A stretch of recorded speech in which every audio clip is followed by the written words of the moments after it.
नमस्कार साथियों, मैं नीरज शर्मा आप सभी का बहुत बहुत हार्दिक रूप से स्वागत करता हूं। प्यारे बच्चों, मैं उम्मीद करता हूं कि आप सब लोग एकदम मस्त हैं, स्वस्थ हैं, जबरदस्त हैं और अपनी तैयारी को अच्छा कर रहे हैं। बात करें आज की क्लास की, तो आज की क्लास में हम समझेंगे इंडियन पॉलिटी के बहुत ही बेसिक कॉन्सेप्ट को, जिस पर हम आगे इंडियन पॉलिटी को इस तरह से बिल्डअप करेंगे कि आपके एग्जाम का एक भी प्रश्न नहीं छूटेगा। तो बिना कोई समय बर्बाद किए मैं आपकी क्लास स्टार्ट करता हूं। बात कर रहे हैं हम इंडियन पॉलिटी की। एक एक शब्द को ध्यान से सुनना और समझना। इंडियन पॉलिटी यानी कि भारतीय राज्य व्यवस्था। भारतीय राज्य व्यवस्था।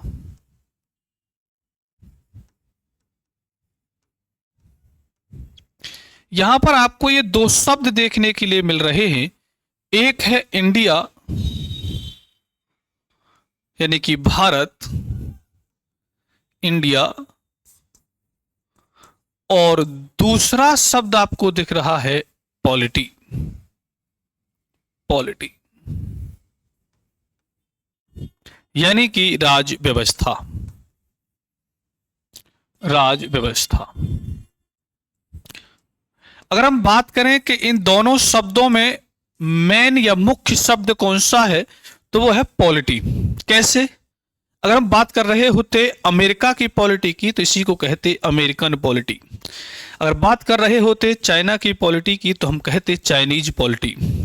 बात कर रहे हैं इंडिया की पॉलिटी की, तो हम कह रहे हैं इंडियन पॉलिटी।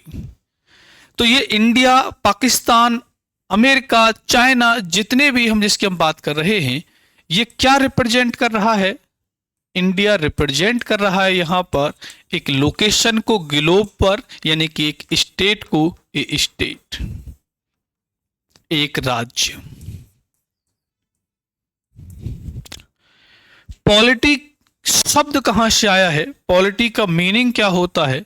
तो पॉलिटी जो शब्द है ये डिराइव हुआ है एक ग्रीक वर्ड से। Drive from A Greek word that is polish. क्या है? पॉलिश। एक ग्रीक का शब्द है पॉलिश, जिससे बना है पॉलिटी। और इस पॉलिश का क्या अर्थ होता है, क्या मीनिंग होता है? क्या मीनिंग होता है इसका बेटा? तो वो है the city state. City state, शहर राज्य। शहर राज्य। तो जो पॉलिटी टर्म है ये ग्रीक शब्द से बना है, जो है पॉलिश। और पॉलिश का मतलब होता है ग्रीक लैंग्वेज में सिटी स्टेट, शहर राज्य। एथेंस में एक छोटा सा कबीला, एक अपने आप में शहर, जो अपने आप में राज्य है, देश है। आज के मॉडर्न डेफिनेशन भी हम देश की समझेंगे, राष्ट्र की समझेंगे। अगर हम राष्ट्र की मॉडर्न डेफिनेशन को भी समझें, तो हम यहां पर दो एंगल से पढ़ने की कोशिश करेंगे। एक है आपका social point of view. Social point of view से हम समझेंगे कि हमें आखिर पॉलिटी की जरूरत क्यों पड़ी। सोशल पॉइंट ऑफ व्यू यानी कि सामाजिक दृष्टिकोण, राज्य का सामाजिक दृष्टिकोण।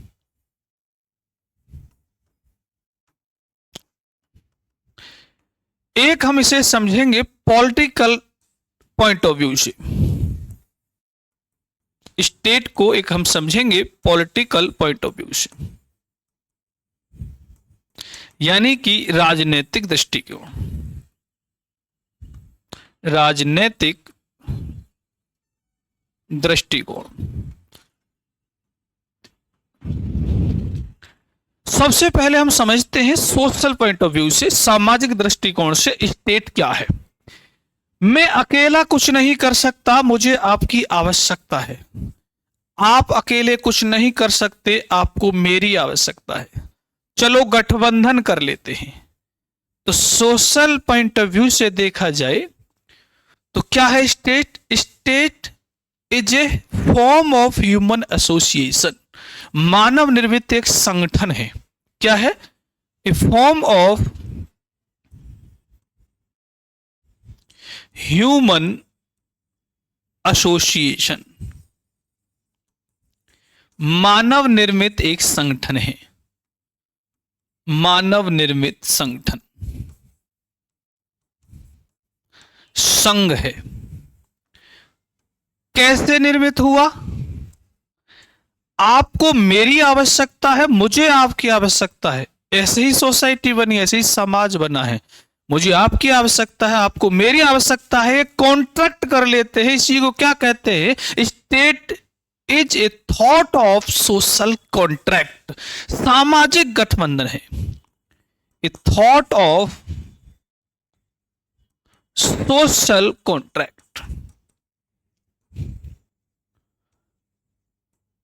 सोशल कॉन्ट्रैक्ट किसके बीच में है? ये contract among individuals, among individuals, एक दूसरे के साथ। तो ये एक दूसरे के साथ सामाजिक गठबंधन है, एक दूसरे के साथ सामाजिक गठबंधन है।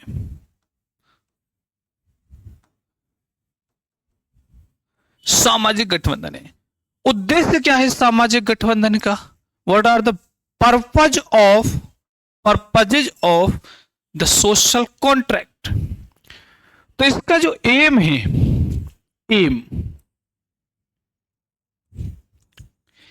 एम है to establish law and order in the society, समाज में कानून व्यवस्था को बनाना। क्या उद्देश्य है? समाज में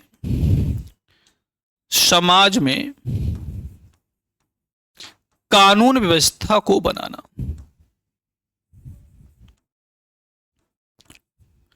कानून व्यवस्था को बनाना।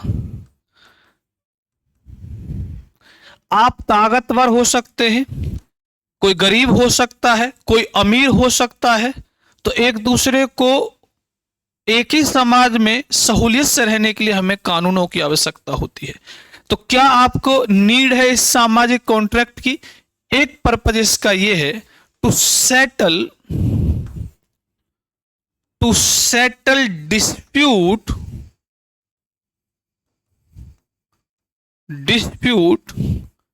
बाय वे ऑफ लॉ, कानून के माध्यम से डिस्प्यूट को सेटल करना। कोई ताकतवर हो सकता है, कोई कमजोर हो सकता है, कोई गरीब हो सकता है, कोई अमीर हो सकता है, अलग अलग धर्म से हो सकते हैं, अलग अलग भाषा के जानकार हो सकते हैं, अलग अलग क्षेत्र से हो सकते हैं, अलग अलग शौक हो सकते हैं। इतनी ज्यादा डाइवर्सिटी है तो विवाद होना तय है। उस विवाद को कानून के माध्यम से तय किया जाएगा। इस तरह से कॉन्ट्रैक्ट हुआ। ये इसका सामाजिक एंगल है। मैं एक बार फिर से बता दे रहा हूं, इंडियन पॉलिटी में आपको दो शब्द मैंने बताए, एक है इंडिया एंड दूसरा है पॉलिटी। इंडिया केवल क्या कर रहा है? एक रिप्रेजेंट कर रहा है कि स्टेट को, बहुत सारे स्टेट हैं इस पृथ्वी पर जिनमें से एक इंडिया है, उसकी हम पॉलिटी की बात कर रहे हैं। और पॉलिटी क्या शब्द है, कहां से आया है? Polity, the term polity derive from A Greek word, एक ग्रीक शब्द से इसकी उत्पत्ति हुई है। और वो ग्रीक शब्द क्या है बेटा? वो है पॉलिस। क्या अर्थ है पॉलिस का? क्या मीनिंग है? तो meaning of the term polis in Greek language is the city state, शहर राज्य। यहां से स्टेट की अवधारणा आती है। तो स्टेट को मैं यहां पर दो एंगल से आपको समझा रहा हूं, और भी सारे एंगल हो सकते हैं। एक है सोशल पॉइंट ऑफ व्यू, सामाजिक दृष्टिकोण, और एक है आपका पॉलिटिकल पॉइंट ऑफ व्यू, राजनीतिक दृष्टिकोण। तो सामाजिक दृष्टिकोण से हमने देखा कि मुझे आपकी आवश्यकता है, आपको मेरी आवश्यकता है, चलो गठबंधन कर लेते हैं। पूरे समाज इसी तरह से बना हुआ है। तो क्या है state? State is a human association, state is a form of human association, मानव द्वारा निर्मित एक संघ है। क्यों जरूरत पड़ी संघ को बनाने की? To establish law and order in the society, समाज में कानून व्यवस्था बनाने के लिए। कोई अमीर है, कोई गरीब है, कोई कमजोर है, कोई ताकतवर है, कोई अलग अलग धर्म से है, कोई अलग भाषा का जानकार है, किसी का रहना सहना अलग तरीके का, किसी का खाना पीना अलग तरीके का है, सबको एक साथ रहना है तो एक कॉन्ट्रैक्ट कर लेते हैं, सोशल कॉन्ट्रैक्ट कर लेते हैं। क्या पर्पज है उसका? To settle dispute while way of law, कानून के माध्यम से किसी भी विवाद को निपटाया जाए। एक समाज इस तरह से बना, एक स्टेट इस तरह से बना। इसलिए कि हम पॉलिटिकल एंगर की बात करें तो स्टेट के पास 4 अंग होते हैं। स्टेट हैज 4 पार्ट्स, 4 भाग होते हैं। स्टेट के 4 भाग होते हैं। स्टेट किसे कहेंगे यहां से अभी आपको समझ में आएगा पॉलिटिकल एंगल से, जिसके पास 4 चीजें हों। एक टेरिटरी, टेरिटरी यानी कि भूभाग, और भूभाग ऐसा नहीं कि कोई सीमा ही नहीं है उसकी, डिमार्केटेड टेरिटरी यानी एक ऐसी टेरिटरी जिसका एक सीमित क्षेत्र, इसकी सीमाएं हैं, बॉर्डर है। भूभाग चाहिए हमें सीमित वाला। दूसरा, ऐसा जमीन का टुकड़ा ना हो जिस पर कोई रह ही नहीं रहा है, तो किस बात का शासन होगा, किस बात का स्टेट बनेगा? तो ऐसा टेरिटरी चाहिए जहां पर पॉपुलेशन हो, पॉपुलेशन जनसंख्या, जनसंख्या वहां रह रही हो, जनसंख्या, और एक गवर्नमेंट हो इसे चलाने के लिए। गवर्नमेंट यानी कि सरकार, सरकार हो, और सरकार ऐसी ना हो कि किसी के दबाव में काम करे। वो कैसी हो? वो हो सोवरेन, वो संप्रभु होनी चाहिए। हम सबके मतलब को समझेंगे कि क्या मतलब होता है संप्रभु होना, इस सबके मतलब को समझेंगे। तो हमें स्टेट चाहिए। स्टेट किसे कहेंगे? जिसके पास ये 4 चीजें होंगी। एक भूमि का टुकड़ा होगा, एक डिमार्केटेड लैंड होगी जिसकी सीमाएं होंगी, तय सीमाएं होंगी, और उस पर पॉपुलेशन होगी। दुनिया का सबसे ज्यादा पॉपुलेटेड कंट्री हम ही तो हैं। पॉपुलेशन होगी और उसको मेंटेन करने के लिए, उसे मैनेज करने के लिए, उसके लिए काम करने के लिए, उसमें लॉ एंड ऑर्डर बनाने के लिए हमें क्या चाहिए? एक सरकार चाहिए। और सरकार कैसी हो? संप्रभु हो। संप्रभु के बेटा 2 मीनिंग होते हैं, मैं समझाऊंगा दोनों मीनिंग को। There are 2 meaning of the term sovereignty, the internal sovereignty and external sovereignty, आंतरिक संप्रभुता और बाह्य संप्रभुता। पहले हम समझते हैं संप्रभुता का मीनिंग क्या होता है। तो द टर्म सोवरेनिटी का जो मीनिंग है वो है बेटा टू टेक डिसीजन इंडिपेंडेंटली, स्वतंत्र रूप से निर्णय लेना। जब इस डिमार्केटेड टेरिटरी, जब इस तयशुदा भूभाग के अंदर के डिसीजन हम लेते हैं, स्वतंत्र रूप से हमारी सरकार लेती है, तो उसे कहते हैं इंटरनल सोवरेनिटी। कोई भी बाहर का देश, कोई भी बाहर का संगठन हमें यह नहीं कह सकता कि आप अपने देश में यह डिसीजन लीजिए। हमारी सरकार से यह नहीं कह सकता, क्योंकि हम क्या हैं? We are a sovereign nation, हम एक संप्रभु राष्ट्र हैं। एक्सटर्नल सोवरेनिटी की बात करें तो इंडिया के जहां जहां पर हित है वहां इंडिया देश से बाहर भी अपने डिसीजन स्वतंत्र रूप से ले सकता है, उसे कहते हैं एक्सटर्नल सोवरेनिटी। तो we are a sovereign nation. तो जिसके पास टेरिटरी होगी, पॉपुलेशन होगी, सरकार होगी और सरकार संप्रभु होगी, इसे क्या कहेंगे? एक स्टेट कहेंगे, एक राज्य कहेंगे। तो इंडिया यहां पर क्या रिप्रेजेंट कर रहा था? एक स्टेट को। पॉलिटी समझ में आ गई? क्यों जरूरत है पॉलिटी की, हमें ये समझ में आ गया। सामाजिक गठबंधन क्यों है, क्या समझ में आ गया। तो ये सारी बातें हमने समझी स्टेट के बारे में। यहीं से एक बड़ी ही प्यारी सी डेफिनेशन निकल के आ रही है। यहां जगह नहीं, मैं नेक्स्ट स्लाइड में लिखूंगा, लेकिन आपको समझा दे रहा हूं। ये सामाजिक गठबंधन है, एक दूसरे के साथ हमने किया, जिसका पर्पज है लॉ एंड ऑर्डर को मेंटेन करना समाज में। किसके थ्रू होगा? इस पॉलिटिकल थ्रू होगा, इस पॉलिटी के थ्रू होगा, इस गवर्नमेंट के थ्रू होगा, इस संप्रभु गवर्नमेंट के थ्रू होगा। तो कॉन्स्टिट्यूशन की यहां से बड़ी ही प्यारी डेफिनेशन निकल के आती है। क्या है कॉन्स्टिट्यूशन? यहां हमने लॉ एंड ऑर्डर की बात की है, तो मतलब लॉ की बात करेंगे, कानून की बात करेंगे, रूल्स एंड रेगुलेशन की बात करेंगे। तो क्या है constitution? What is constitution? Constitution is a set of, किसका set? Set of rules and regulation designed to govern a state. तो कॉन्स्टिट्यूशन उन सभी मूलभूत कानूनों का दस्तावेज है जिसके आधार पर एक राज्य को संचालित किया जाता है।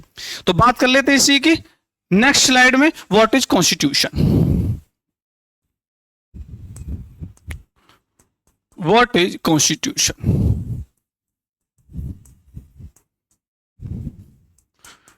ट्यूशन, संविधान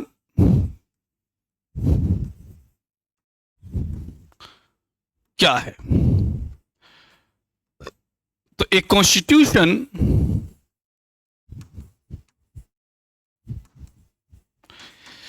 is a set of rules and regulation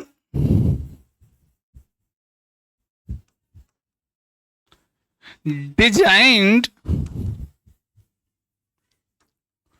to govern a state.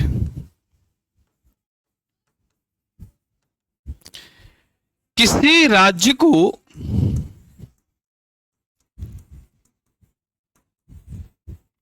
सुव्यवस्थित रूप से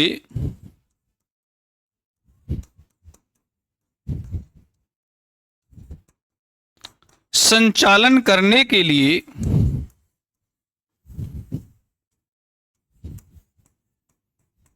आवश्यक मूलभूत कानूनों के संग्रह को, मूलभूत नियमों के संग्रह को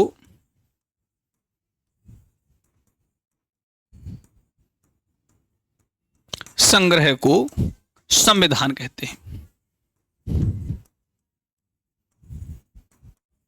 संविधान कहते हैं। मैं उम्मीद कर रहा हूं कि आपको ये डेफिनेशन पूरी तरह से क्लियर होगी कि स्टेट होता है वो सामाजिक गठबंधन है, उसके लिए हमें पॉलिटी की आवश्यकता होगी, रूल्स एंड रेगुलेशन की आवश्यकता होगी, और रूल्स एंड रेगुलेशन का जो संग्रह है, जो एक बुक है, उसी को हम क्या कह रहे हैं? कॉन्स्टिट्यूशन कहते हैं। उसी को हम कॉन्स्टिट्यूशन कहते हैं। नेक्स्ट स्लाइड में हम समझेंगे बेटा गवर्नमेंट के बारे में। What is government? गवर्नमेंट यानी कि सरकार। अभी हमने स्टेट की जब डेफिनेशन देखी, स्टेट के हम पॉलिटिकल एंगल को समझ रहे थे, तो गवर्नमेंट क्या है? ए पार्ट ऑफ स्टेट है। ए पार्ट ऑफ स्टेट, राज्य का ही एक हिस्सा है, राज्य का हिस्सा है।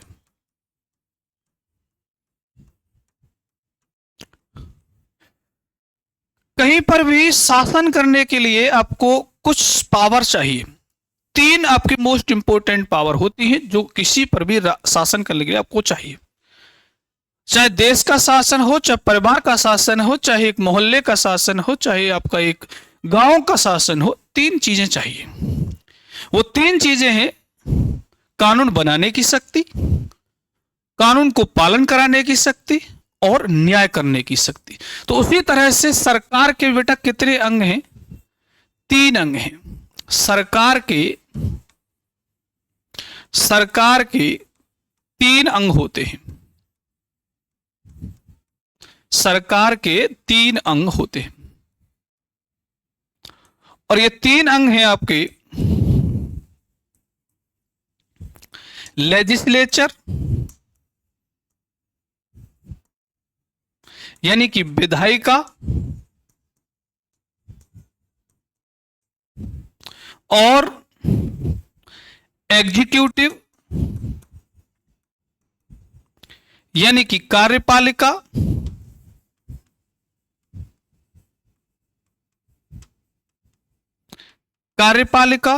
और तीसरा है जुडिशरी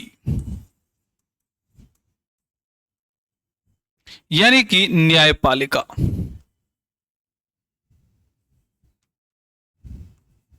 न्यायपालिका।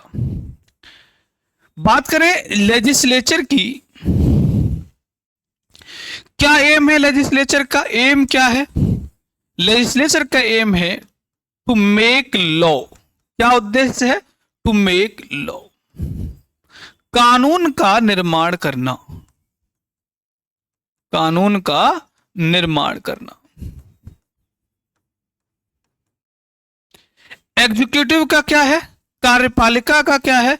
कार्यपालिका का एम होता है टू इंप्लीमेंट द लॉ,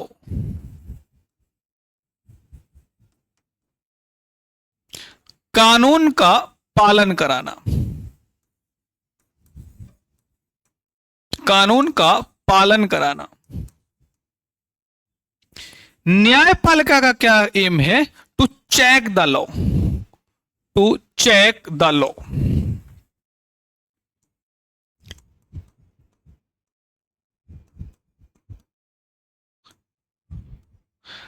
कानून का परीक्षण करना,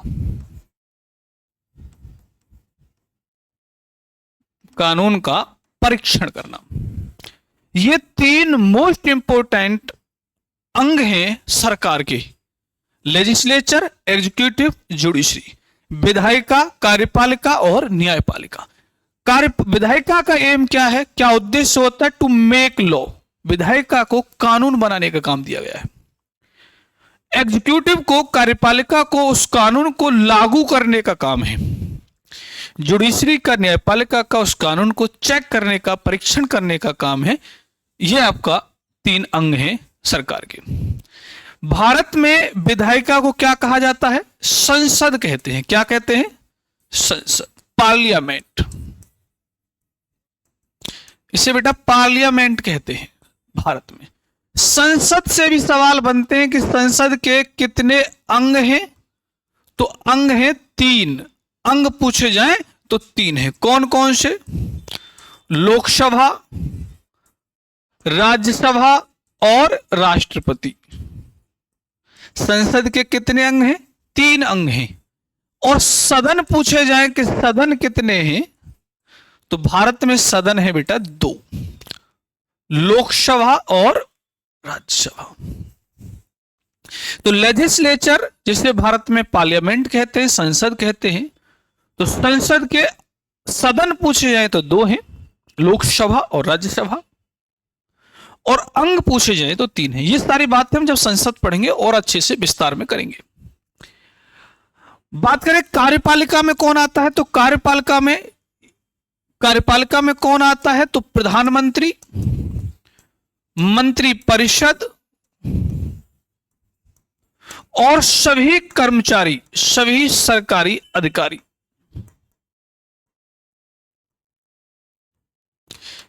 ये सबका काम है कानून का पालन कराना। तो इनका काम है कानून का पालन कराना, तो ये कहां आएंगे? एग्जीक्यूटिव में। न्यायपालिका में कौन आएगा? तो न्यायपालिका में सारे जितने भी कोर्ट्स हैं, supreme court, high courts, lower courts, ये जितने भी आपके कोर्ट्स हैं जो न्याय का काम कर रहे हैं, वो कहां आएंगे? न्यायपालिका में। तो ये सरकार के अंग है बेटा, ये सरकार के अंग है। अब यहां से हम समझेंगे form of government, system of governance. शासन के बहुत सारे तरीके हैं, सरकार के बहुत सारे प्रकार हैं। भारत पर भी आएंगे, भारत में किस प्रकार की सरकार है, लेकिन हम पहले समझ रहे हैं फॉर्म ऑफ गवर्नमेंट।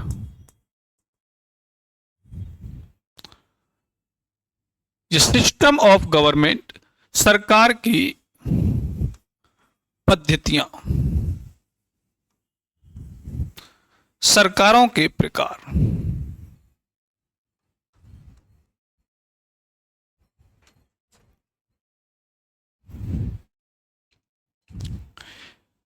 अगर हम बात करें बेटा, तो आपने सुना होगा एक शब्द मोनार्की,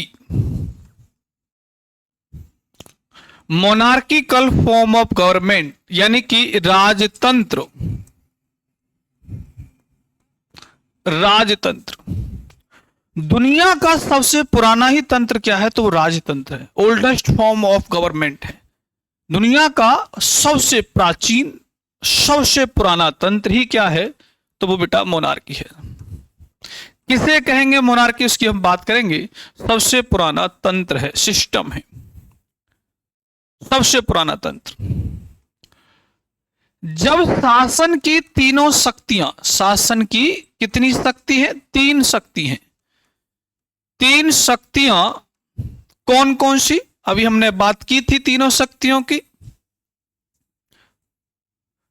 लेजिस्लेटिव यानी कि कानून बनाने की,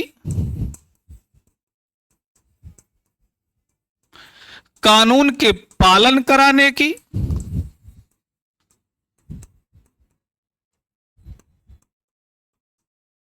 और न्याय करने की। ये तीन शक्ति होती हैं शासन की। जब ये तीनों शक्तियां एक व्यक्ति में हो, एक व्यक्ति में हो, और उस व्यक्ति को क्या कहेंगे? राजा या रानी। और ये तीनों शक्तियां इस एक व्यक्ति को वंशानुक्रम के आधार पर मिली हो, यानी कि इनके पिताजी या माता कोई राजा या रानी होंगे, इस वजह से उसे ये तीनों शक्तियां मिली हो, तो ऐसी गवर्नमेंट को क्या कहेंगे? मोनार्किकल फॉर्म ऑफ गवर्नमेंट कहेंगे। क्या कहेंगे? राजशाही कहेंगे या राजतंत्र कहेंगे। ये शक्तियां उसे वंशानुक्रम के आधार पर मिली हों।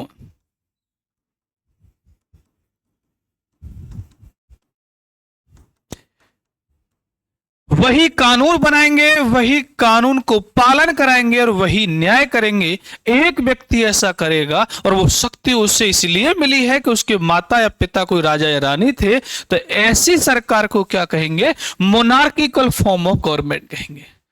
बात समझ में आ गई होगी। शासन की तीनों शक्तियों के आधार पर ही यह बांटा जाता है। एक व्यक्ति में है, वंश के आधार पर मिले हैं, तो यह हो जाएगा monarchical of form government. Sorry. और कौन सा टाइप है गवर्नमेंट का?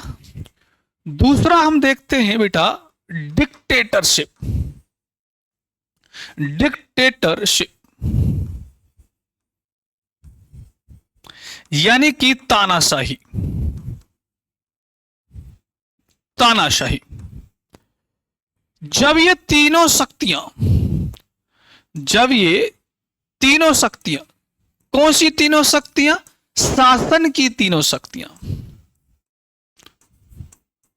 शासन की तीनों शक्तियां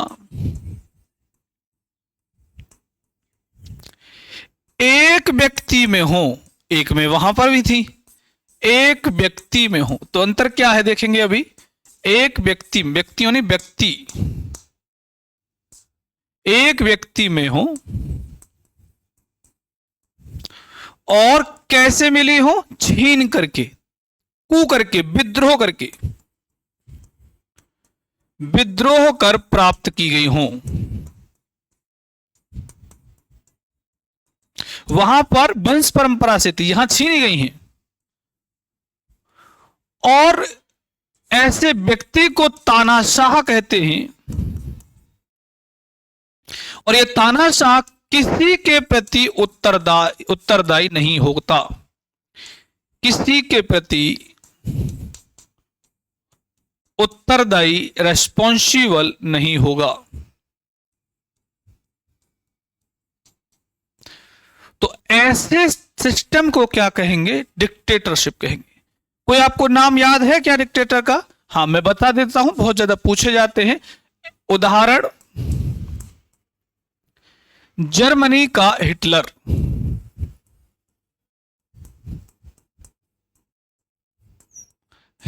और इटली का मुसोलिनी। इतिहास में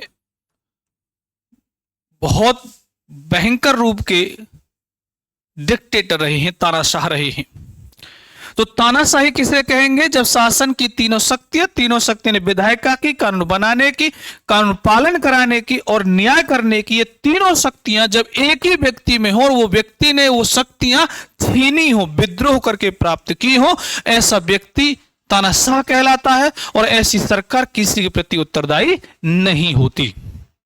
और इसके एग्जाम्पल हैं जर्मनी का हिटलर और इटली का मुसोलिनी। अब एक और आपकी हैं तो बहुत सारी, लेकिन बहुत ही पॉपुलर, जिसे हम कहते हैं डेमोक्रेसी, लोकतंत्र। लोकतंत्र या लोकशाही या प्रजातंत्र।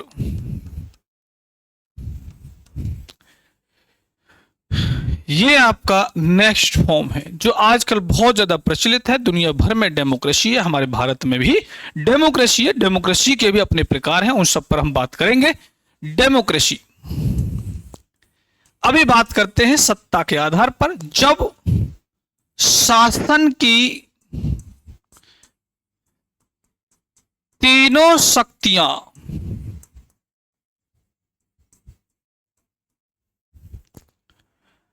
जनता द्वारा तय आधार पर बटे,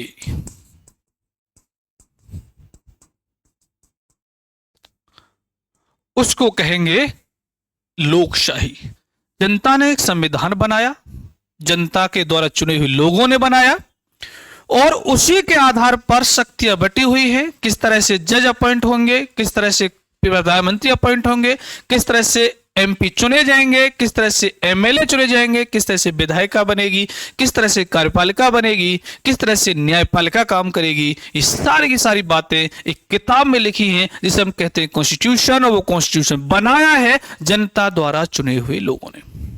और अभी भी एमपी एमएलए हर 5 वर्ष में जनता के पास जाते हैं, जनादेश मांगते हैं, तब वो विधायिका बना पाते हैं। तो यहां पर सोर्स ऑफ पावर क्या है? सोर्स ऑफ पावर है जनता। तो इसीलिए इसे क्या कहते हैं? लोगों की सरकार। लोगों की, लोगों के लिए, या जनता की, जनता के लिए, जनता की सरकार के लिए, लोगों की सरकार, लोकशाही, जनतंत्र। तो यहां पर सोर्स ऑफ पावर क्या है बेटा?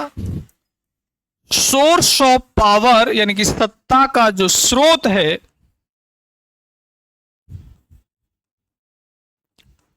क्या है? जनता है, जनता है। तो ये हुई आपकी डेमोक्रेसी। डेमोक्रेसी भी कई सारे प्रकार की होती है। Direct democracy, indirect democracy, parliamentary form of democracy, presidential form of democracy, mix form of democracy, कई सारे प्रकार की डेमोक्रेसी। सब पर बात करेंगे, एक एक करके सारे कॉन्सेप्ट को समझेंगे। मैं उम्मीद कर रहा हूं कि अब तक जो हमने समझा है, सबसे पहले हमने समझा था इंडियन पॉलिटी को, हमने समझा ये पॉलिटी शब्द का मीनिंग क्या है, हमने समझा कि जो स्टेट है उसका सोशल एंगल क्या है, कैसे स्टेट बना है, और उसका पॉलिटिकल एंगल क्या है, किसे पॉलिटी के हिसाब से स्टेट कहेंगे, और उसका काम क्या है। उसी के आधार पर हमने समझा कि कॉन्स्टिट्यूशन की डेफिनेशन क्या है। फिर हमने समझा कि गवर्नमेंट किसे कहते हैं, गवर्नमेंट के कितने प्रकार जो मुख्य हैं वो आपके कौन कौन से हैं, किस आधार पर हैं, किस तरह से हमने उसको समझा है। जैसे कि आपकी मोनार्की हो गया, जिस तरह की आपका डिक्टेटरशिप हो गया, इस तरह से हमने डेमोक्रेसी को समझा। और भी कई सारे प्रकार है, धीरे धीरे क्लासेस में समझते रहेंगे। मैं उम्मीद करता हूं आपको ये क्लास अच्छी लगी होगी। अगर अच्छी लगी है तो इसे लाइक एंड शेयर अवश्य करना। Thank you very much. जय हिंद, जय भारत।